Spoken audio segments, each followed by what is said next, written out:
Right, so we're on a Wednesday and we've got 20 stations, and we are going to start with tuck jumps or knees up. Tuck jumps are the preferred way. This is the music coming in here. The first, the horn will be the warning, then there'll be a countdown. Here's the Tabata. Counting down. 3, 2, 1, off we go. So tuck jumps if you're feeling fit, knees up as a bare minimum. If you're using the knees up method, then please make sure you're getting up to the waist fully. The tuck jumps is just a question of getting into a sort of a going rhythm, and then as often as you can, do the big one and get the knees up. And as you get fitter, you'll do more knees up, and that will be absolutely fantastic. And we'll all be very impressed. So try not to just stand there and wait for the inspiration. Just try to get into a rhythm.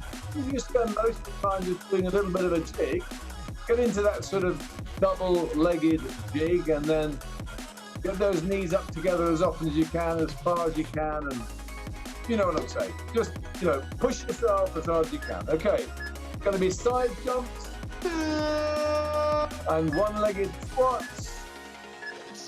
So it's all about getting a bit of height and a lot of width, and making sure you're using one leg to decelerate yourself. Try to stay on one leg if you can. Doesn't matter if the second leg just sort of touches the floor or something, but it's more of a dip than a full lunge, okay? It's a little bit of a courtesy to the person that you respect.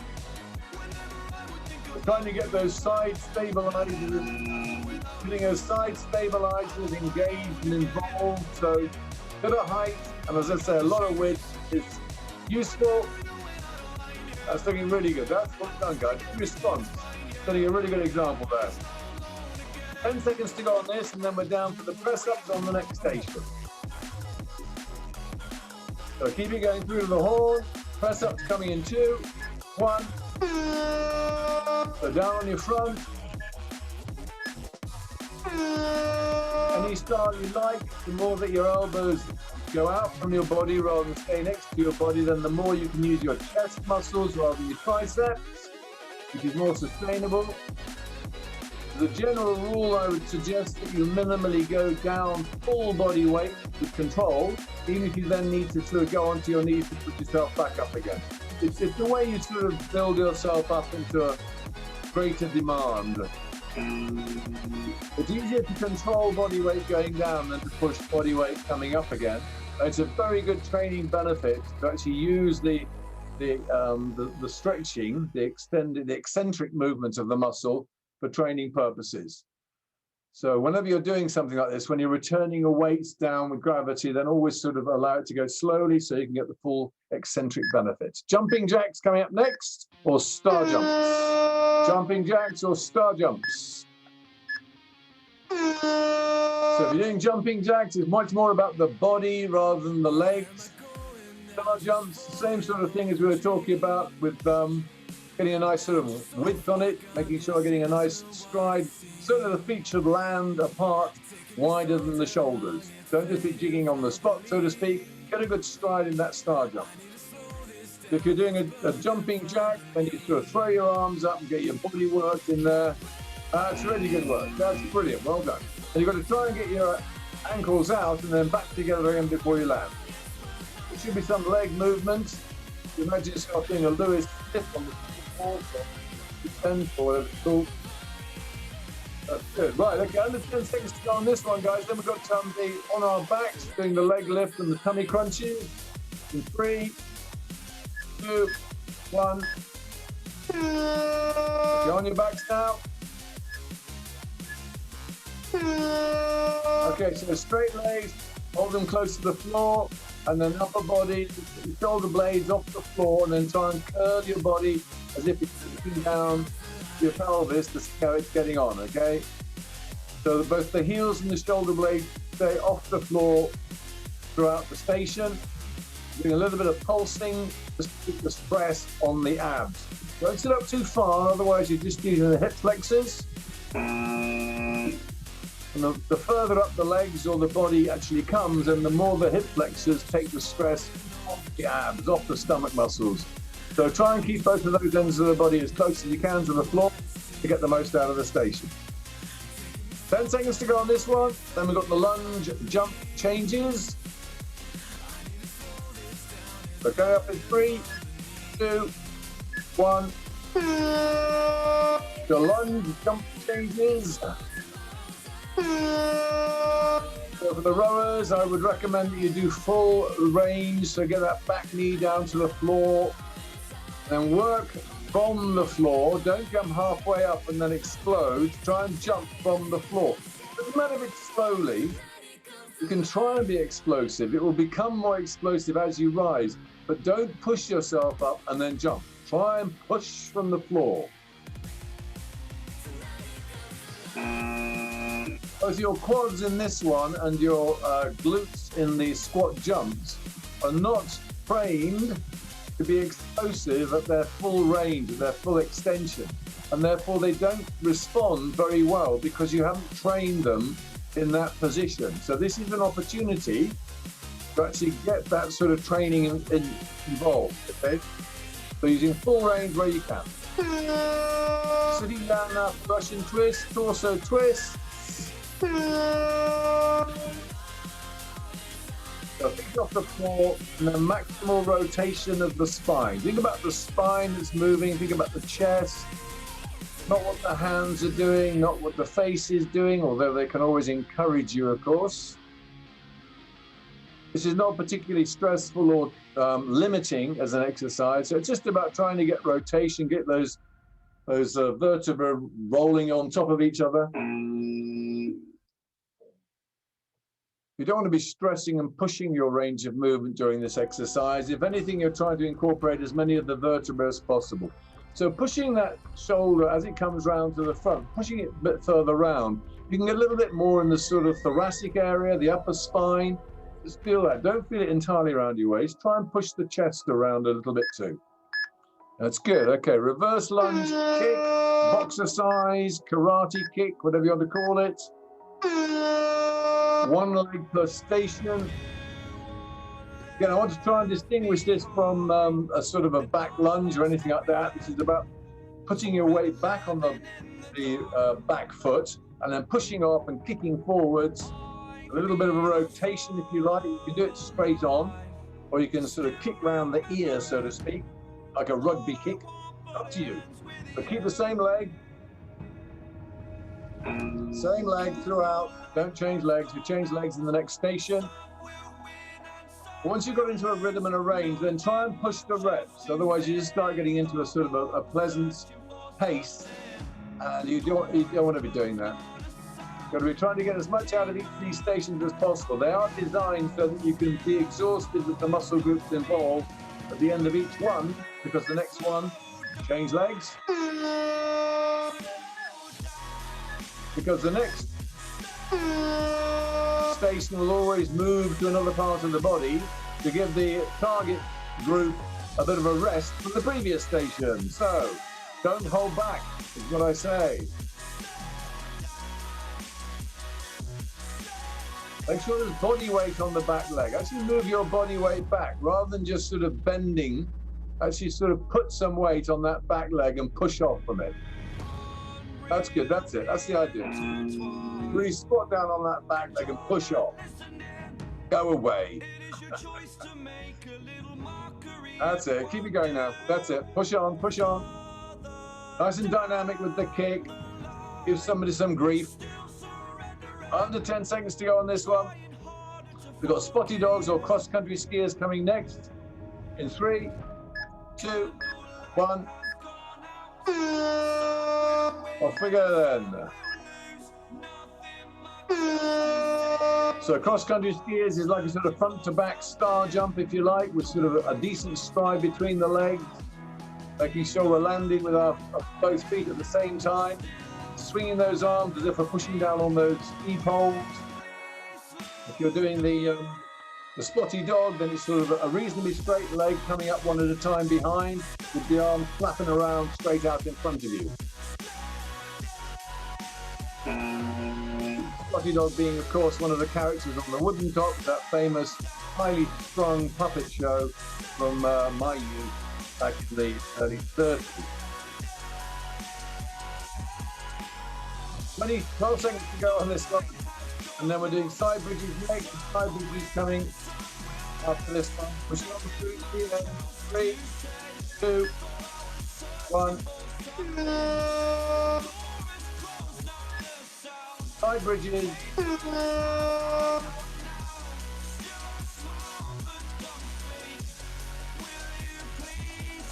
So make sure you're nice flat plane down your back. Imagine that you're actually against a wall. The wall is in the back of your head, your shoulder blades, your butt, and your heels. That means that from above you look more like a stick and less like a boomerang. So make sure that's the first thing you bother with. Then start thinking about the line. Your base posture is a straight line from the nape of your neck down through your coccyx, through your knees, down to your feet. And then if you can identify, isolate, and activate that little hinge point by your waist, not at your shoulders, but by your waist, and hip your dips, then so much the better, because you're activating the target muscle group. Changing sides in 2, 1. Good stuff.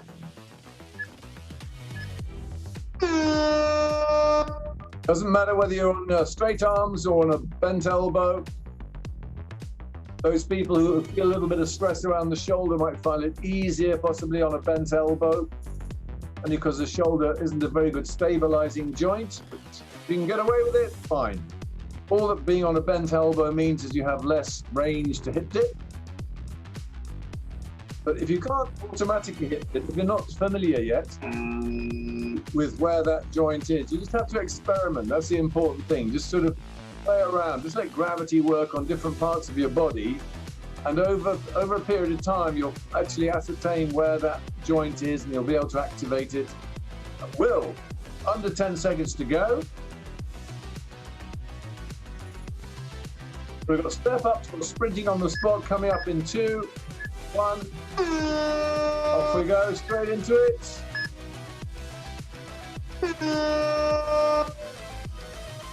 So sprinting on the spot if you don't have your stool to hand. The same sort of thing, you've got sort of a nice rhythm and the step up is giving you your range, then try and push the rate as much as you can. If you're sprinting on the spot, make sure you're putting pressure underneath your feet. Bend slightly forwards and try and incorporate your glutes and get your arms pumping if that helps. Change the leading leg.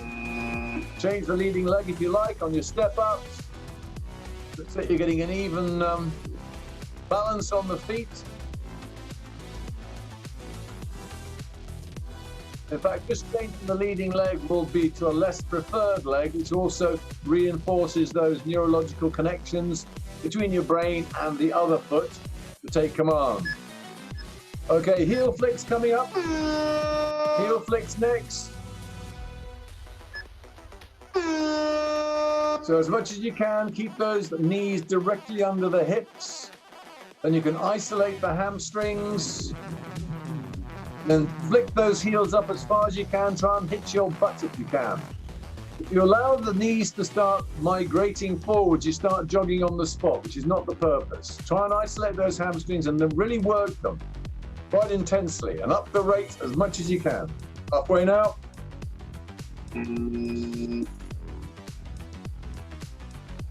It's one of those things that if you end up jogging on the spot, then it's not actually going to train you. It's exercising you, not bad. You know, you've got activity going there. Heart rate's reasonable, but you want to be pushing yourself. That's the main benefit of circuit training. Try to max out on each station. 5 seconds to go on this. Come to burpees next in 3, 2, 1. Dropping down straight into it. That's good. Well done. Try and avoid these 5-second rests. They're not helpful. The idea of the circuits, amongst other things, is to keep heart rate up. Obviously, as you get used to the circuits, you know what's coming next. You can transition a little bit more. So it's just not a good idea to take it as a rest, but if you gather your thoughts, not a problem. Now, the thing on the burpees is continuity, so let's make sure we keep continuous. Make sure that each landing goes straight into the next iteration, even if you feel that you have to slow down and control it a bit. I don't want any micro pauses, any thoughts about, I'll just have a little bit of a half breath. It's not your muscles, it's your brain. Your muscles are fine.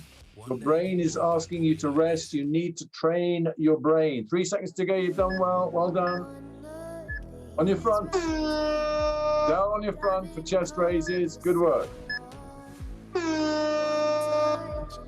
This is a Superman. We start by squeezing our shoulder blades together, lifting our chest off the floor. At the bottom end, we squeeze our glutes together, get our thighs off the floor. Keep those two ends off the floor and pulse if you like. Pushing against yourself so you can push as hard as you like. Only you resisting yourself. The whole back chain will be activated right the way from the rhomboid shoulder blade all the way down to your glutes and to a lesser extent your hamstrings. Everything there, just squeezing against yourself and doing the best you can. 12 seconds to go on this one.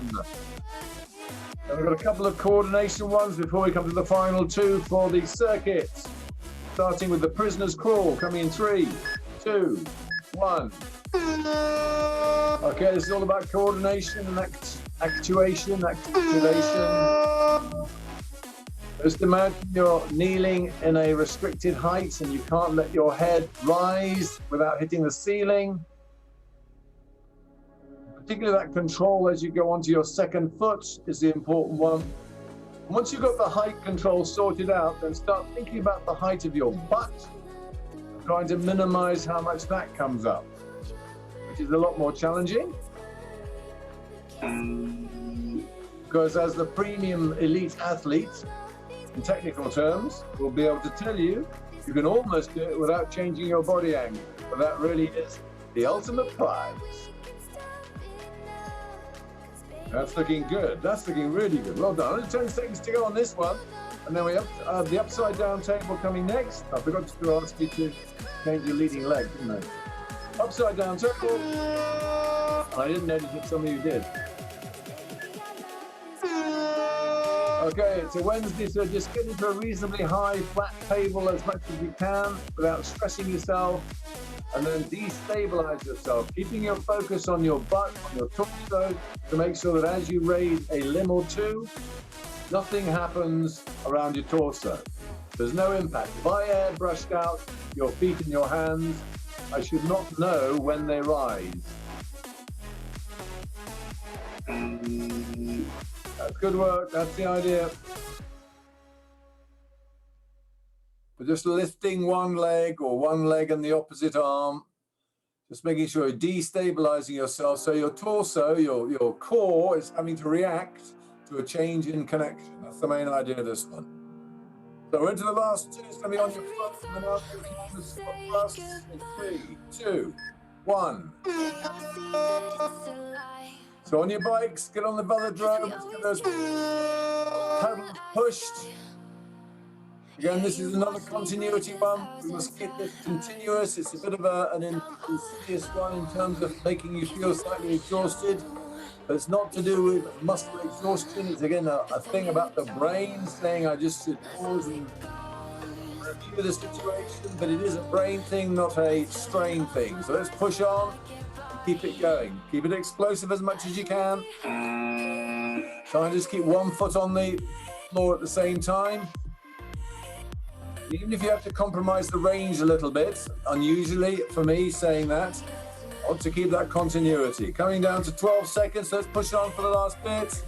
Don't hold back. Looking good, looking good. 6 seconds and then we're on to the final station, which of course is squat jumps, going up in 3, 2, 1.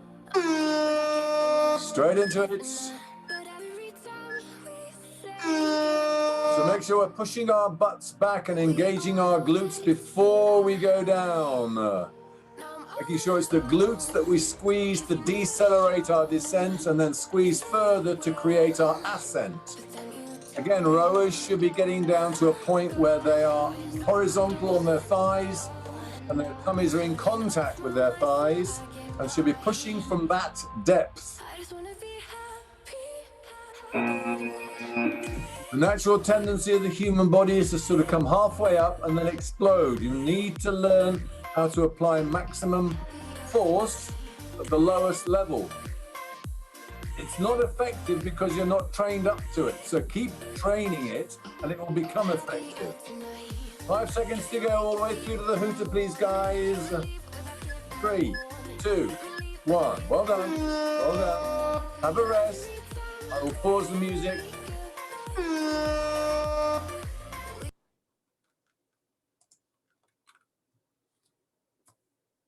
That was looking good.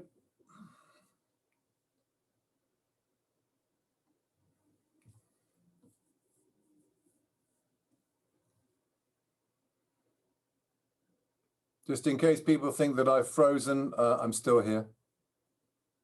In fact, it might be best if I kept the music going, mightn't it? That's halfway, 30 seconds to go.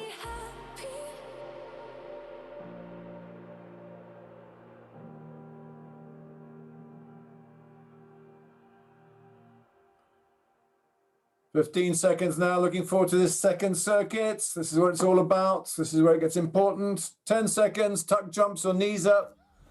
Starting in 5 seconds, stand by. 3, 2, 1, off we go. So double-legged on the tuck jumps, just get into a little bit of a joggy thing there. And lifting up the knees together as much as you can, as often as you can, I should say, and as much as you can when you do.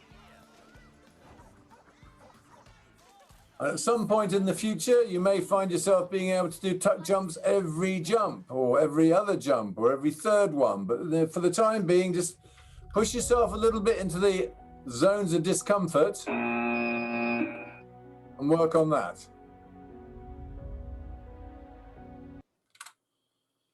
That's it. That's good. 15 seconds to go on this one. Then we go to the side jumps coming next, the skaters, the curtsy squats. In 7 seconds. Keep it going all the way through. Try and get another couple in. 2, 1. Well done.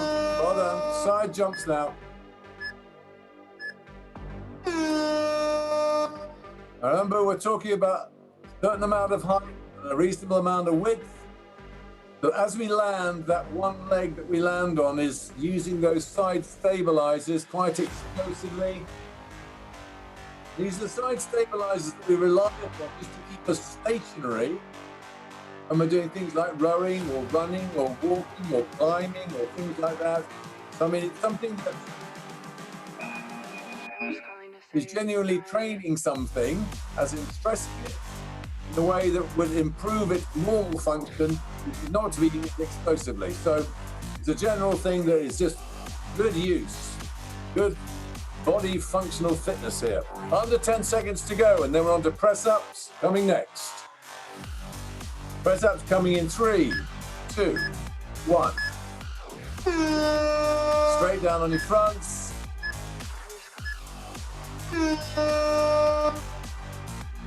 So a basic target, trying to control full body weight on the way down, and then see what you can do on the way up. If you turn, keep your hands sort of underneath your shoulder blades, and if you turn them slightly inwards and allow the elbows to go out more at right angles, so the drone shot, the shot from above, would be a crucifix rather than a delta-winged aeroplane.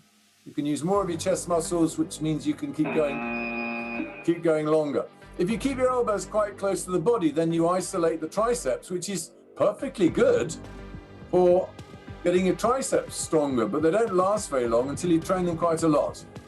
So to get a bit of pec work, which is not easy to do in a normal circuit, body weight circuit, get your elbows out to the side. 5 seconds to go, then we're up for jumping jacks or star jumps. Off we go. So explosive use of the work of the upper body, basically.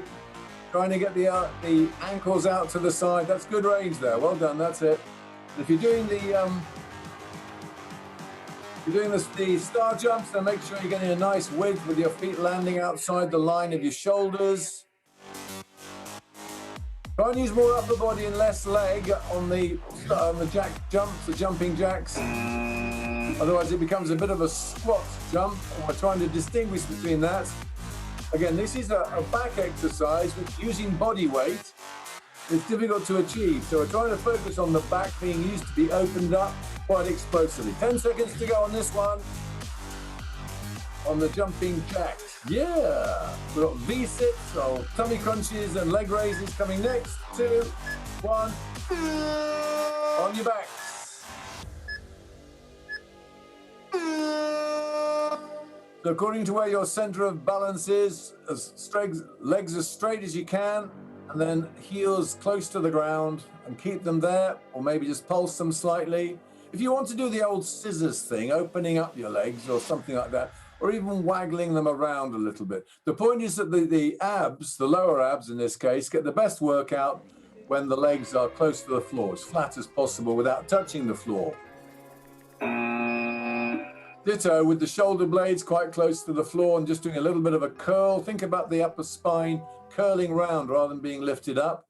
You may be restricted by having rod-like flexibility in your upper spine, in your thoracic area, in which case you can't really curve very much, but try not to sit up too far. That's what I was saying in the last one. 5 seconds to go on this one. Looking good. Well done. We've got the lunge jump changes now. So I think if we're working the best way possible on this, particularly for the rowers, getting fewer reps and better range is possibly something to go for. If you're going to do explosive sort of low range stuff, then that's a different fitness regime, and you're welcome to do that. That's entirely up to you. A little bit more cardiovascular, a little less strength based. I'm okay with that. Personal choice. What I'm contending is that if you're not doing sort of specifically good squats or whatever lunge type work, which we do a lot more of on a Sunday, then learning how to do a deep lunge and work your quads from a low range, low as in height, from a greater range of stretched muscle, this is a good opportunity to try it. Sitting down now for the Russian twists, torso twists.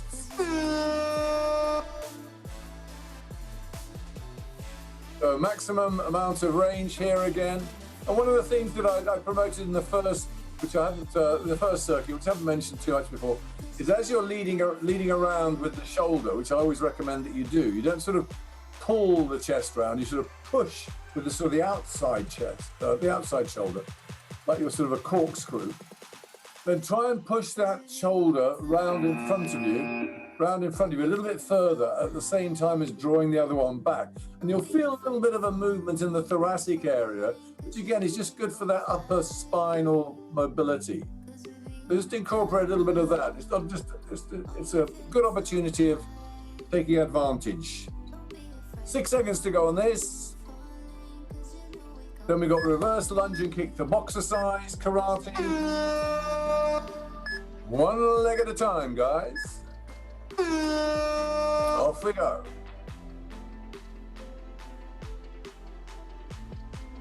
So again, it's the second circuit, so we're feeling it a little bit. Not so much this exercise, but our general body state is not as fresh as it was. So it's more important that you put more emphasis on the fact of pushing yourself rather than pacing yourself. So get into your range, get into your method, your rhythm, but then try and push the reps. Halfway now. Same leg. Lots of weight on that back leg, and then push off quite explosively, and then give that dummy in front of you a good slap around the ear or under the chin, whichever style you're using. 10 seconds to go before we change legs.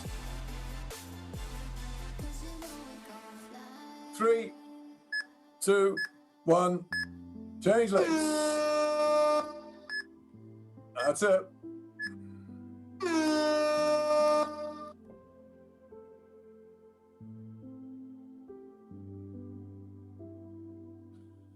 Try and keep it dynamic.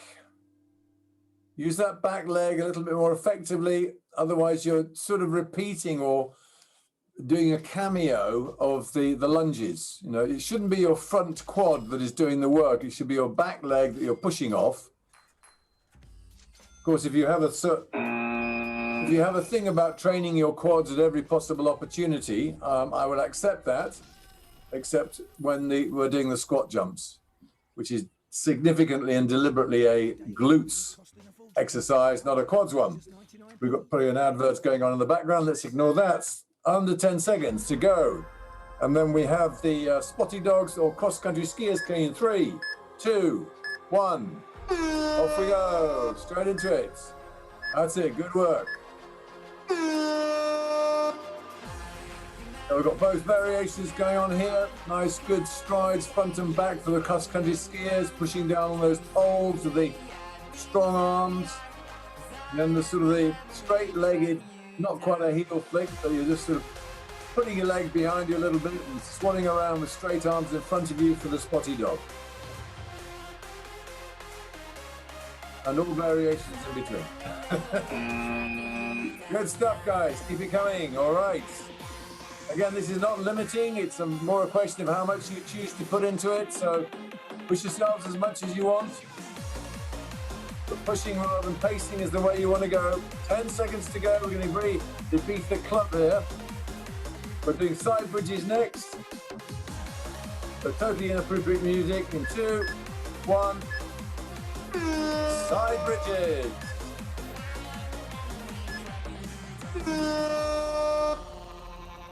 Okay, second circuit, so just check on those flat planes. There's a tendency for the hips to drift backwards for the second, and also for the shoulders and all the hips to start rolling over. So make sure they're vertical.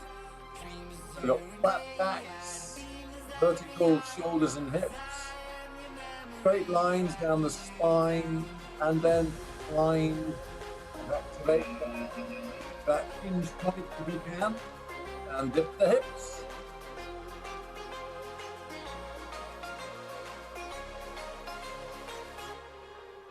That's good work. Well done. Keep that. Experiment if you don't know how to dip the hips, and just mess around with your body, relaxing different bits of it. Eventually you'll find the bit that appears to make your hips dip. Changing sides.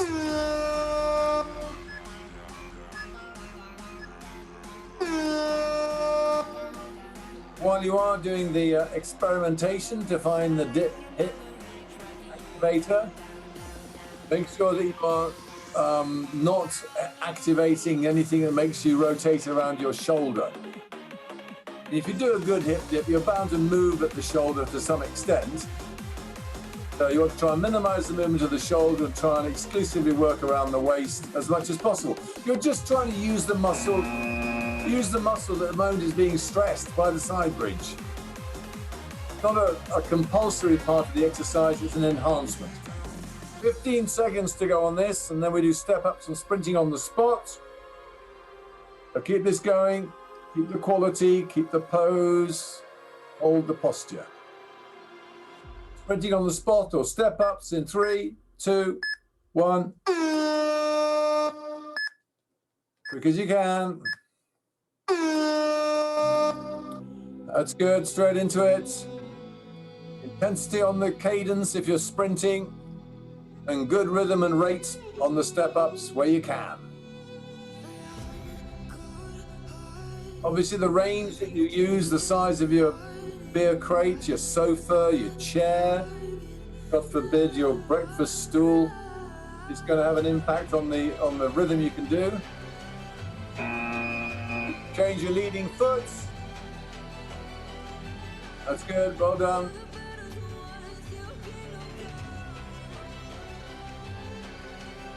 Let's keep this coming, guys. You can push yourself on. This is a good trio. This is the biggest challenge, this part of the circuit, so you don't want to waste it. We're doing heel flicks in 2, 1. Straight into heel flicks, well done. So you might need to sort of lean slightly forward to keep your knees underneath your hips, and then you can isolate those hamstrings and really feel them working actively. Accelerating the heel up to your butt, giving yourself a kick in the ass. Bruised bottoms are the target for this particular station. I will not be seeking evidence, I will just take your word for it. 30 seconds to go on this.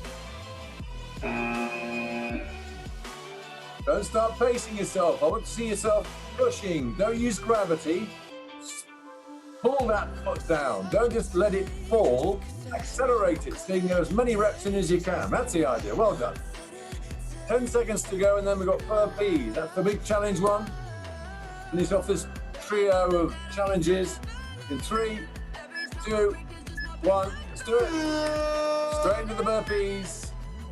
Good stuff. That's it.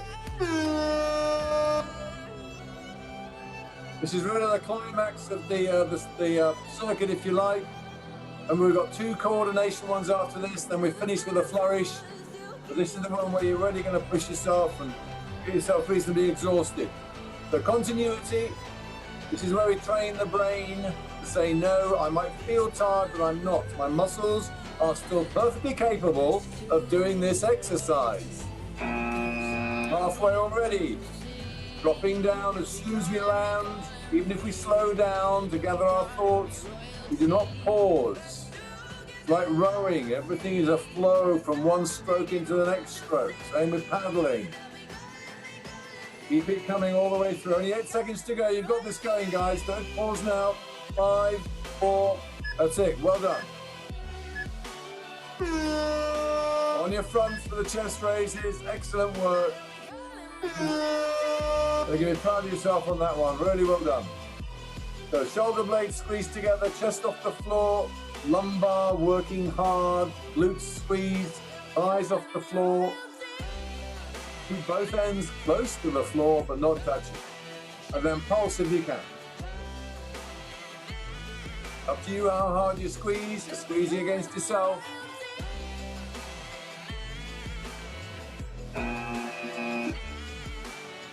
I've talked about breathing while in a state of stress, but that's something that obviously is important to these core exercises. We're doing these reasonably stationary ones, basically the core exercises. We need to learn how to take deep, deep breaths to engage ourselves while our core is active. Okay, prisoner's crawl coming next.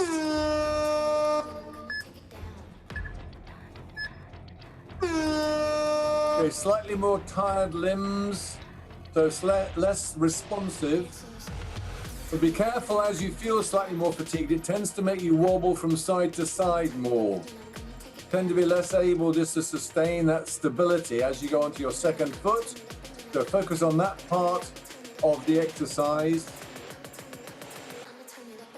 It's a brain power thing. You know, that's what it's all about. Change the leading leg if you like. Now you'll find that transition onto the second foot even more challenging because presumably, subconsciously, you started with your preferred foot. So we're now training something that is less preferable, which is good. We all have our preferences, our better sides, our dominant sides or whatever, but we want to try and keep nice and even. Good stuff, guys. Well done. Upside down tables now. We're almost there. Let's not get saggy. We don't want any hammocks. We want tables as much as possible. But that's looking good, actually. Our ranges are good. Don't stress yourself too far. I want you to be able to lift the hand and the foot off the floor. But I don't want the torso to move. And the range that you're achieving, how flat the table is determined by the flexibility, the length of your hip flexors. So if you're struggling to get rid of that hammock in favor of a table, then maybe your hip flexors need a little bit of attention and stretching. It's not a crippling consequence, but it's also always nice to have good flexibility and length of muscle. Okay, here we go then, guys. On the fronts, squat thrusts. Let's do this, mountain climbers. Less than 2 minutes work to do, so we've really got this last opportunity of getting the best benefit out of it. Well, our bodies are in the most receptive state, having done some good work in that first circuit. We're working through the second circuit now. Everything we do now is what's going to make us fitter next time. So don't waste it. The work's now, the work's been done, the benefit is coming. Under 30 seconds to go. Let's keep it continuous. One foot lands, the other one takes off. Try and keep as much range as you can, but keep those reps coming. Push on round that velodrome. Keep those pedals pumping. 15 seconds to go. Don't hold back. You can almost see the finishing line, but that's no reason to hold back. That's good. That's a good response. Well done. 5 seconds to go. We're into the final station, which we all know and love, as the squat jumps. Straight into it. Let's get the butts pushed back, that body rock forwards before we bend the knees. So rowers should be almost getting their shoulders below the waist before they start bending the knees too much. That's how far they would body rock in a rowing stroke. Lots of things to do before your knees bend in order to incorporate the glutes to decelerate the descent. And then squeeze harder to use the glutes, not the quad, please, from the lowest possible point to get the ascent as close as possible. Needs training. Let's go for this. Come on, 15 seconds to go, guys. Push on. Everything you've got. Don't hold back. No hesitation. Straight into the next one. All the way through. 5 seconds. 3, 2, 1. That's a really good session, guys. I'm going to stop the recording now. Well done.